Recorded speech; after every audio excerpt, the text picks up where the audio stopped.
Panels on rooftops, biogas plants. Germany is changing because of its energy transition.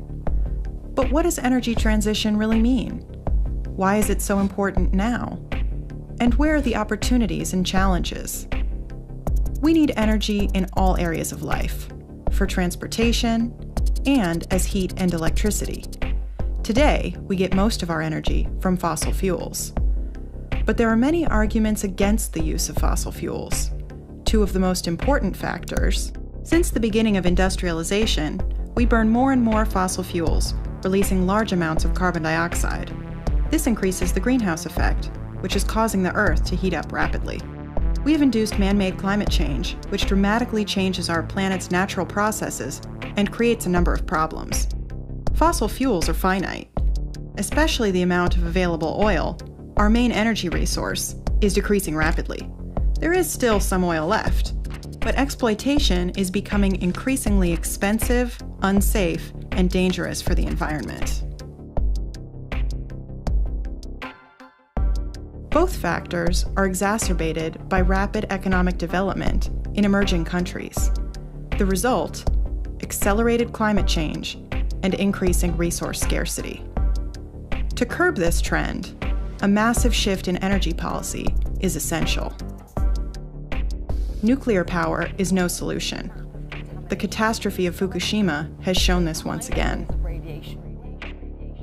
Germany's energy transition involves two main changes. First, a shift to renewable energy instead of fossil fuel. Second, a decrease in energy use through design, technology, and energy efficiency measures. Let's take a closer look at these issues. Renewable energy sources. This means the extraction of energy from materials that are not finite or that regenerate themselves. This can happen in large plants, but also on a small scale in private households, close to the consumer. Wind turbines have rotors, which are moved by the power of the wind. A generator then creates electricity.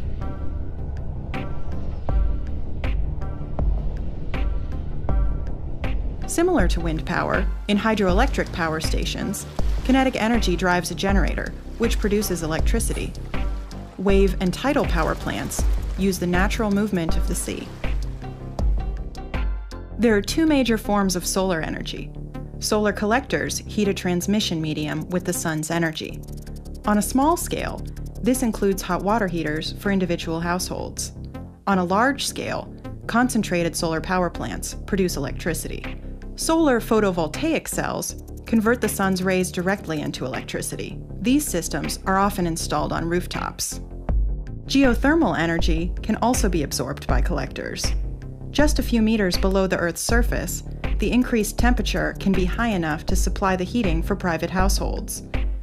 In regions with high underground temperatures, electricity can also be generated in this way. Biomass from animal and vegetable substances, like organic waste from agriculture and households, or specially grown energy crops, can generate electricity or be converted into fuel. The fermentation of these substances produces methane gas, which is transformed into electricity and heat in cogeneration plants. Ethanol and biodiesel fuels can be produced with special energy crops. Solid biomass is burned in order to generate heat or electricity. When burned, plants only release the amount of CO2 they have absorbed during their growth. Thus, the carbon balance is neutral.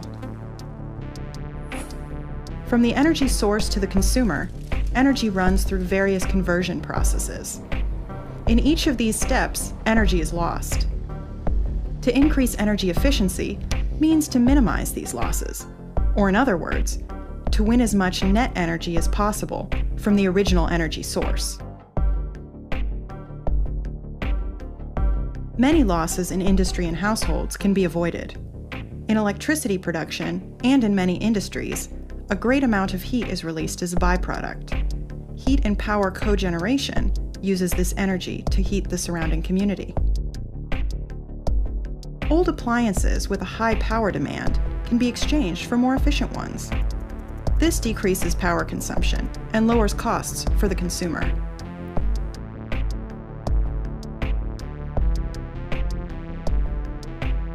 Just as important as increasing efficiency is the reduction of overall consumption.